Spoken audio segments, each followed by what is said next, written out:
میرا ایک بیان کیا تھا کہ فقہ حنفی میں کیکڑا کھانا جائز نہیں ہے، یہ میرا بیان کیا تھا۔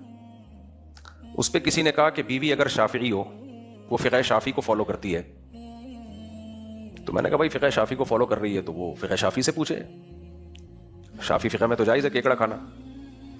تو کسی نے کہا یہ کیسا اسلام ہے، ایک گھر میں کیکڑا شوہر پہ حرام ہے، بیوی پہ کیا ہے، حلال ہے، یہ کیا ہے؟ تو اس کو میں سمجھاتا ہوں یہ ہے کیا، واٹ از دس۔ جو مسئلے میں اختلاف ہوتا ہے نا فقہا کا، تو ہر فقیہ ہر مجتہد کے ذمے ہوتا ہے کہ وہ دلائل سے ایک رائے قائم کرے، تو جو رائے اس کی نظر میں دلیل سے مضبوط ہوگی وہ اس رائے کو پیش کر دے گا، اور اس پہ ڈٹ جاتے ہیں وہ کہ یہ میری رائے ہے، آپ اس کو فالو کریں۔ کوئی اور اگر کسی اور کی رائے کو فالو کر رہا ہے تو وہ اس سے پوچھا ہی نہیں، بھائی وہ تو وہ اپنی رائے بتائے گا نا، اگر وہ اپنی رائے میں ہی لچک پیدا کر دے تو وہ رائے نہیں رہتی پھر۔ مثال کے طور پر کسی کو اس پر اطمینان ہے کہ کیکڑا ناجائز ہے، اب اس سے آ کے آپ پوچھ رہے ہیں اگر میں کھا لوں تو وہ یہی کہے گا ناجائز ہے تو ناجائز ہے۔ اگر آپ کو کسی دوسرے مفتی کی بات پر اعتماد ہے تو پھر ہم سے پوچھو ہی نہیں بھائی، پھر آپ دوسرے مفتی سے پوچھو۔ سمجھتے کہ نہیں سمجھتے؟ میں ایک مثال دیتا ہوں، وہی مثال بہت زبردست دلیل ہے، وہ صحیح ہے، بخاری کی حدیث ہے، نبی صلی اللہ علیہ وسلم نے بنو قریظہ کی طرف صحابہ کو بھیجا اور فرمایا کہ کوئی بھی عصر کی نماز اس وقت تک نہ پڑھے جب تک بنو قریظہ نہ پہنچ جائے۔ یہ ہمارے دوست ہیں مسقط میں اسماعیل بھائی، یہ کلپ بنا کے اسماعیل بھائی کو لازمی بھیجنا ہے، وہ اس طرح کے سوالات اٹھا رہے ہوتے ہیں، یہ کیا ایک گھر میں کیکڑا جائز بھی ہے کہ گھر میں کیکڑا؟ اس میں کوئی حرج نہیں ہے کہ بیگم شافعی فقہ کو فالو کر رہی ہے، وہ امام شافعی وہ کہے گی میں امام حنیفہ سے پوچھتی نہیں ہوں، میں تو امام شافعی کو فالو کرتی ہوں، تو ان کی جائز ہے تو کھاتی رہے، شوہر نہ کھائے، تو کوئی اتنا بڑا راکٹ سائنس اس میں ہے نہیں۔ یہی اسلام کا حسن ہے کہ اختلاف کو ایک ہی گھر کے اندر برداشت کیا گیا ہے۔ اس سے تو مسلمانوں کے ظرف میں وسعت پیدا کرانا مقصد ہے کہ بھائی رائے کا اختلاف ہوگا، ایک گھر میں بھی میاں بیوی میں بھی چلے گا، وہ کوئی فرق نہیں پڑتا اس سے۔ میری بیگم کھاتی ہے جھینگا، میں نہیں کھاتا، میں کہتا ہوں میں نہیں کھاتا، میں اس کو جائز نہیں سمجھتا، ہماری گھر والی کھاتی ہے ایک، باقی نہیں، ایک کھاتی ہے، کوئی بات نہیں، وہ کھا رہی ہے میں نہیں کھا رہا، اس میں کیا ہو گیا؟ وہ مفتی تقی عثمانی صاحب کے فتوے کو فالو کرتی ہے، انہوں نے جائز لکھا ہے، تو آپ کون ہوتے روکنے والے؟ میں نے کہا ٹھیک ہے بھائی، میں کیسے اس کو روکوں، حضرت مفتی تقی صاحب کا فتویٰ غلط ہے، میں کیسے روکوں؟ لیکن مجھے پتا ہے دلیل کے لحاظ سے فقہ حنفی میں جھینگے کی گنجائش نہیں ملتی، اور میں کہتا ہوں ایک فقہ کو فالو کرو بھائی، یہ پینترے نہیں بدلو۔ میں اس عمل کو جائز نہیں سمجھتا کہ کبھی کیکڑا کھانے کے لیے شافعی بنے ہوئے ہیں اور جب ادھر آسانی ملی تو حنفی بنے ہوئے ہیں، ادھر آسانی ملی تو مالکی بنے ہوئے ہیں، یہ جائز نہیں ہے، اس کو کسی نے بھی جائز نہیں لکھا ہے۔ امت کی خیر اسی میں ہے کہ آپ کے موافق سواء وافق غرضہ ام لا، آپ جب کسی رائے کو فالو کرتے ہیں وہ آپ کے فیور میں جا رہی ہے یا نہیں جا رہی، اس سے غرض نہیں ہونا چاہیے، فالو کرنا پڑے گا آپ کو اس کو۔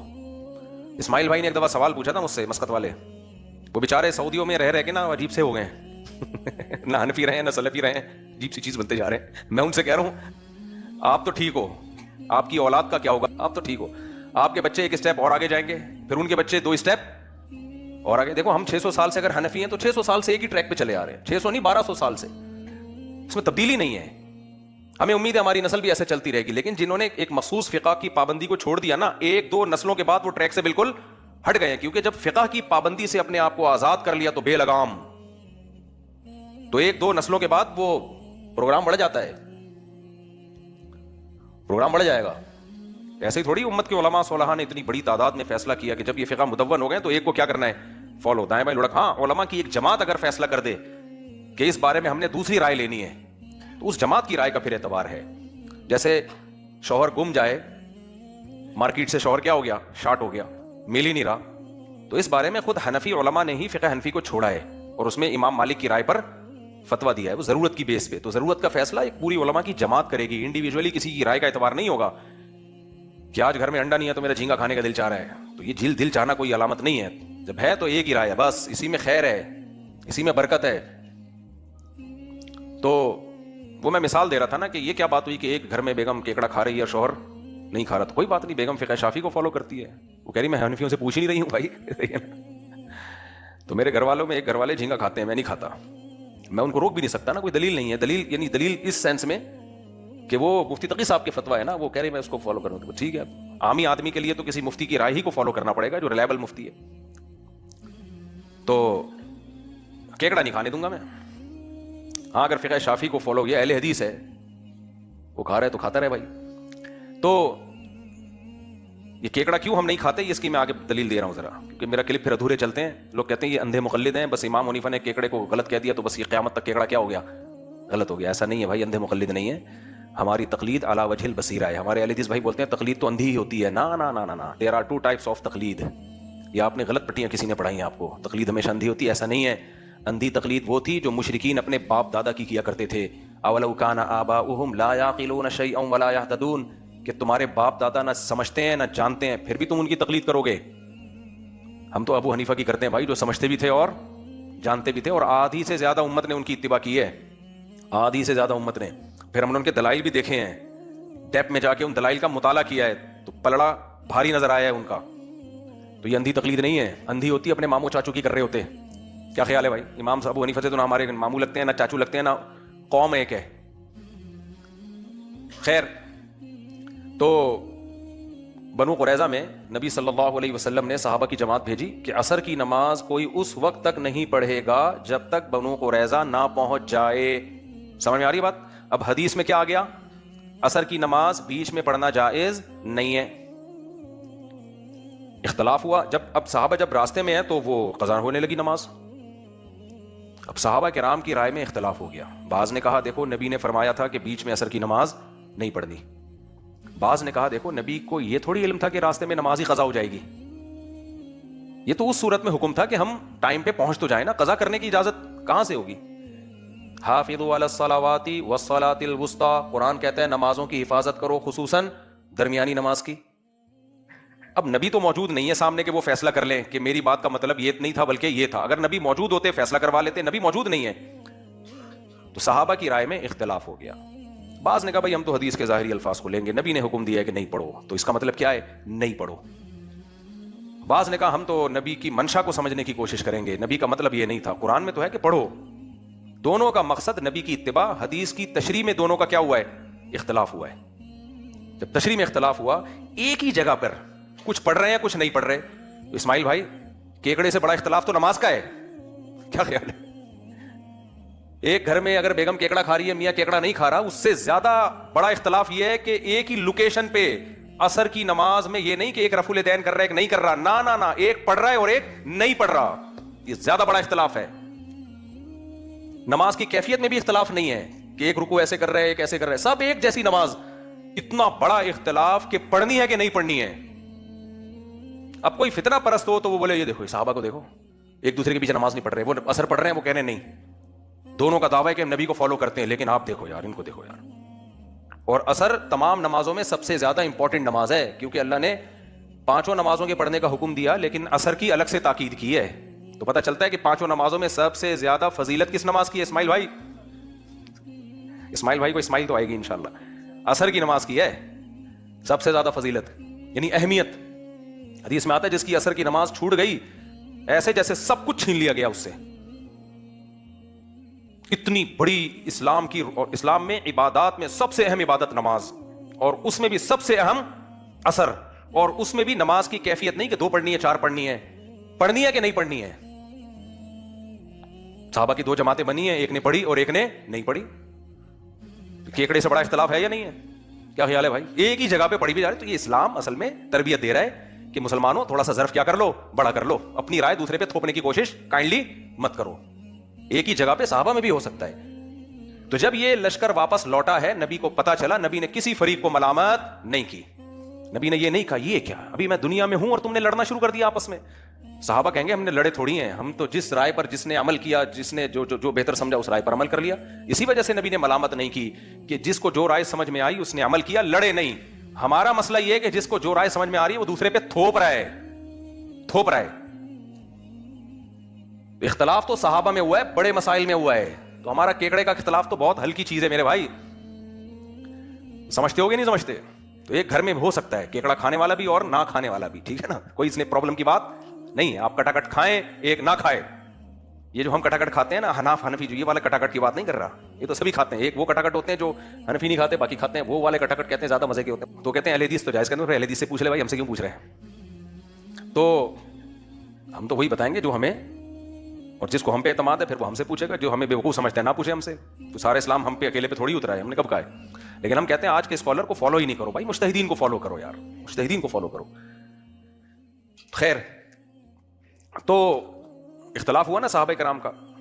اس لیے کوئی حرج نہیں ہے اس میں. اچھا اسماعیل بھائی ایک دلیل یہ دیتے ہیں کہ نبی صلی اللہ علیہ وسلم کی صحیح حدیث ہے کہ نبی صلی اللہ علیہ وسلم کو جب بھی دو مشکل معاملات میں ابتلا ہوتا تھا اختار ایسرہما، آپ اس میں آسانی کو ترجیح دیتے تھے. تو جب حضرات فقہا کا آپس میں اختلاف ہوگا تو جو قول آسان ہوگا ہم وہ والا لے لیں گے. اسماعیل بھائی جواباً عرض یہ ہے کہ آپ نے یہ والی حدیث تو دیکھی، دوسری حدیث نہیں دیکھی کہ الحلال بین والحرام بین، حلال بھی واضح ہے حرام بھی واضح ہے، اور ان کے درمیان کچھ چیزیں ہیں جو مشتبہ ہیں. تو جو مشتبہات کو چھوڑ دے گا وہ خالص حرام سے بھی بچے گا، اور جو مشتبہات میں پڑے گا وہ حرام میں بھی پڑ جائے گا. تو جب کیکڑے میں اختلاف ہو گیا حضرات فقہا کا، تو پھر اس حدیث کی بیس پہ احتیاط کا تقاضا کیا ہے؟ چھوڑ دیا جائے. تو جس مسئلے میں فقہا میں اختلاف ہوگا تو اس میں پھر آپ وہ رائے کو لیں جس میں احتیاط زیادہ ہے. یہ کیا بات ہے کہ آپ وہ والی حدیث لے رہے ہو اور یہ والی حدیث نہیں لے رہے؟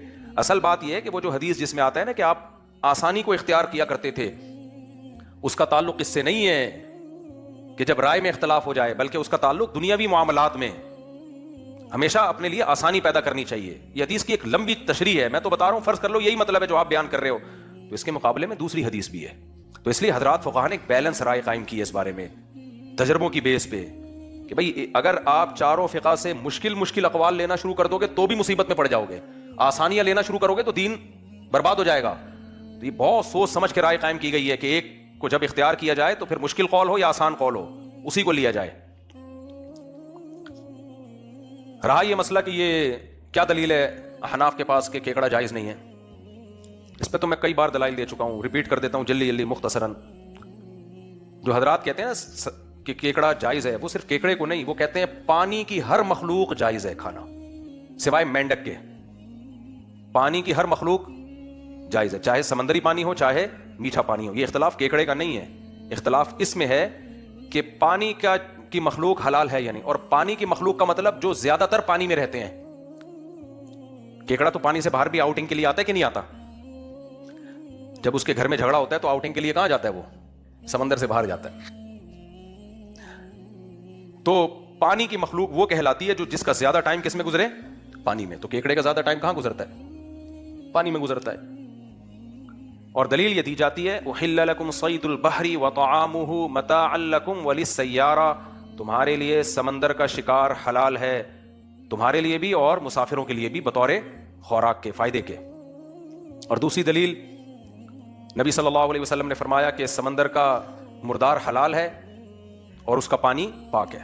والحل میتتہ، اس کا مردار بھی حلال ہے اور اس کا پانی بھی کیا ہے؟ صحابہ نے پوچھا تھا کہ سمندر کے پانی سے وضو کر سکتے ہیں کہ نہیں؟ آپ نے فرمایا اس کا پانی بھی پاک ہے اور اس کا مردار بھی حلال ہے. تو کہتے ہیں دیکھو یہ تو جائز ہے بالکل. قرآن کی آیت کا جواب یہ ہے، یہ جو قرآن میں آتا ہے نا احل لکم صید البحر وطعامہ متاعا لکم، اس آیت کا ایک سیاق و سباق ہے. پیچھے احرام کی پابندیوں کا تذکرہ چل رہا ہے کہ احرام کی حالت میں خشکی کا شکار تمہارے لیے حرام ہے. آگے آ رہا ہے کہ سمندر کا حلال ہے. تو یہ آیت یہ بتانے کے لیے نہیں ہے کہ سمندر کی ہر مخلوق تم کھا سکتے ہو.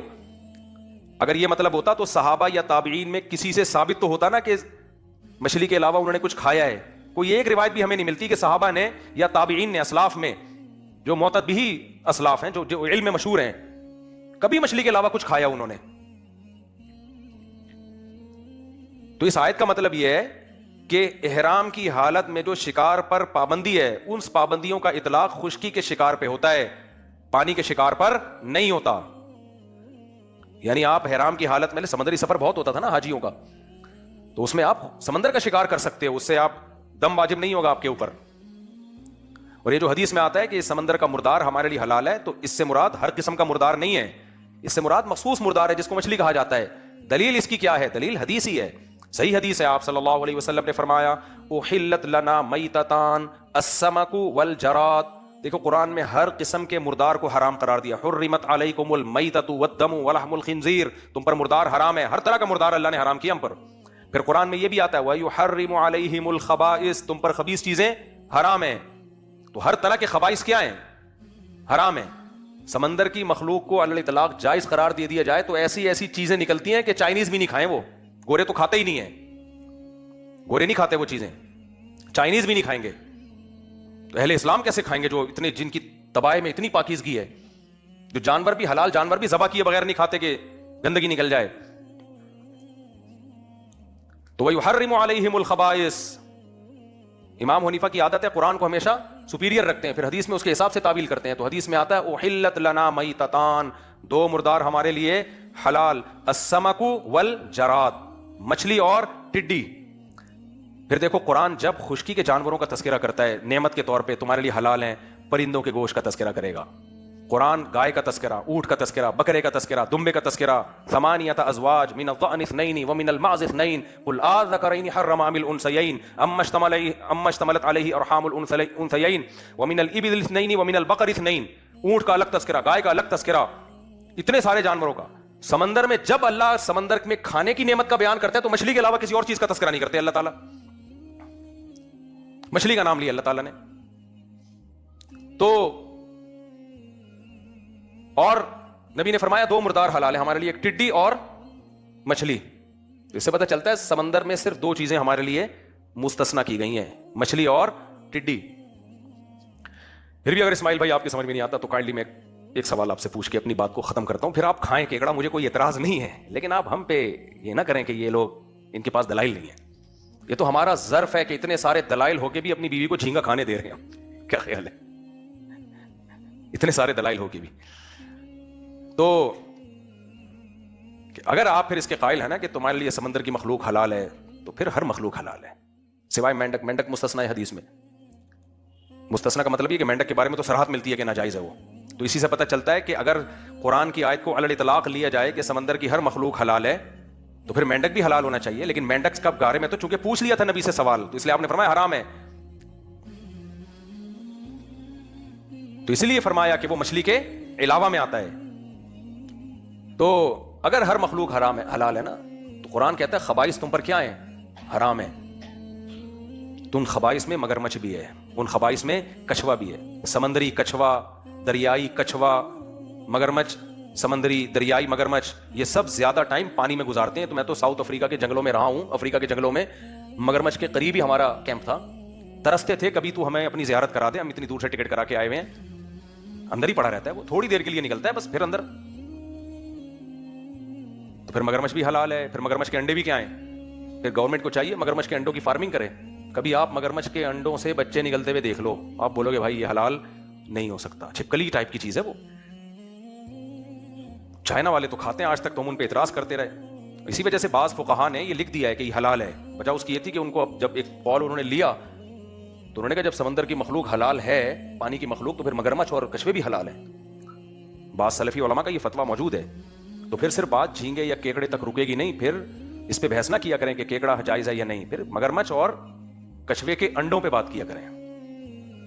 میرا خیال ہے اس سے زیادہ وہ تو گورا نہیں کھاتا انگریز. اچھا جو حلال و حرام سے متعلق تعلیمات ہیں نا کھانے پینے کی، وہ اہل کتاب میں مشترک ہیں. اسلام، یہودی اور عیسائی ان میں کیا ہیں؟ مشترک ہیں، سوائے چربی کے جو اللہ نے یہودیوں پہ حرام قرار دی تھی. آپ گوروں کی تاریخ پڑھو، جب تک یہ اہل کتاب تھے یہ بھی سمندر کی مخلوق میں یہ چیزیں نہیں کھاتے تھے یہ، اور اب تک نہیں کھاتے گورے کچھوے وچھوے، الا ماشاءاللہ کوئی بہت ہی ماڈرن ہو گیا ہو. جو چیز انگریز نہیں کھا رہا وہ آپ کیسے اسلام میں حلال کر سکتے ہو؟ میں تھائی لینڈ گیا ہوں، وہاں مگرمچھ کا گوشت کھایا جاتا ہے. عجیب سی کراہت آتی ہے یار، یہ درندہ آپ کیسے کھا رہے ہو؟ آپ کہہ سکتے ہو چونکہ درندہ ہے، بھائی پانی کی مخلوق ہے نا، تو پھر یہ فرق کرو، پانی کا درندہ حلال ہے وہ حلال، پھر شارک مچھلی بھی حرام ہو جائے گی، وہ بھی شکار کر کے کھاتی ہے. اس لیے امام صاحب نے ایک بہترین بات کر دی، بھائی مچھلی جو مچھلی ہوگی کھا لو، باقی اسے کیا کرو؟ اوائڈ کرو.